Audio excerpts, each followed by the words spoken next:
Bismillahirrahmanirrahim. سلام به همه شما میگویم. من ریسرچ اسیستنت دکتر صاحب بودم. پیش از اینکه سر کتاب گپ بزنم، اول میخوایم تشکر کنم از دکتر صاحب که همین موقع را بر من دادن و شما بسیار ممنون هستم.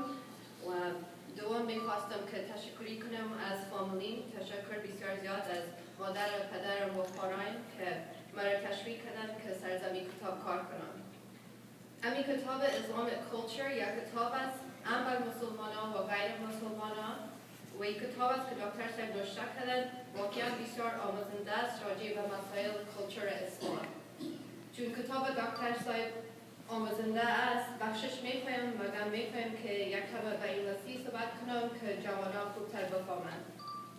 Hello friends and family, I was Dr. Jonas's research assistant for approximately a year and a half while we worked on this book, and I'd like to take a few moments to describe the book in greater detail. Today, the world of Islam is one of the most sophisticated communities in the world, with almost 1.7 billion adherents worldwide comprising 1/5 of the world's population. Coexistence is necessary, and a lack of knowledge coupled with misrepresentation in the media has inspired Dr. Jonas to provide a study of Islamic cultural anthropology to better understand the anthropological identity of Muslims. This book is written for both Muslims and non-Muslims alike to give a better understanding of Islamic culture, which in turn we hope will demonstrate that those images you see of Muslim terrorism in the media is part of a long-standing historical legacy of colonialism and not the legacy of Islamic law or Islamic culture.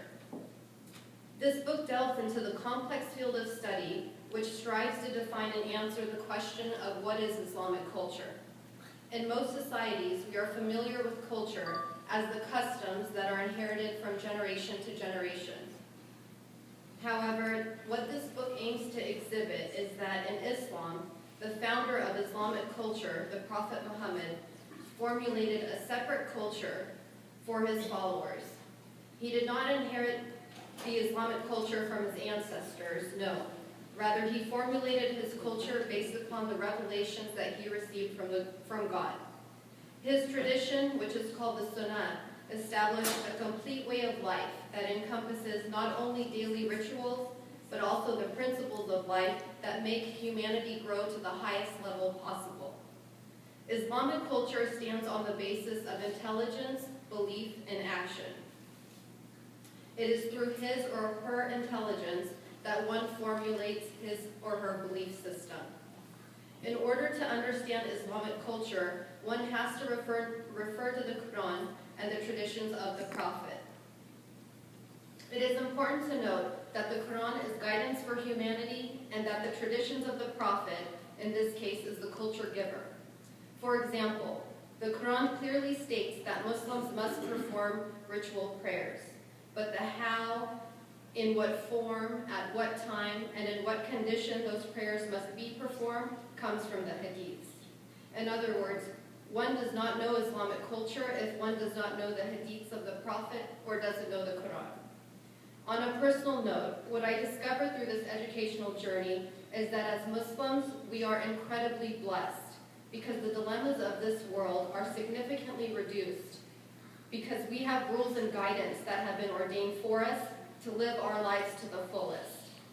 These rules are laid down explicitly from the organization of a society to the individual behaviors of its members. Every minute detail, from marriage and inheritance to wills and death, has been ordained for us.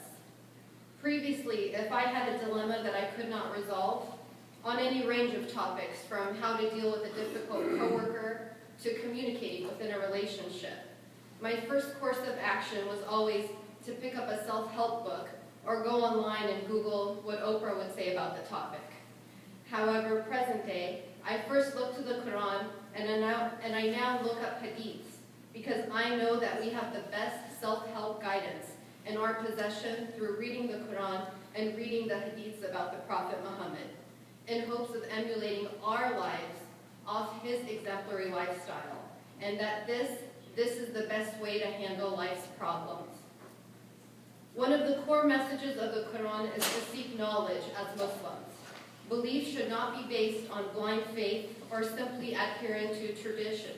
Rather, it should be based on knowledge. Reflection and understanding is also very important. So I encourage everyone to pick up this book and continue to seek knowledge in your deen. For even if one person learns one new idea from this book, we will have considered our efforts and labors a success. Tashakkur, thank you.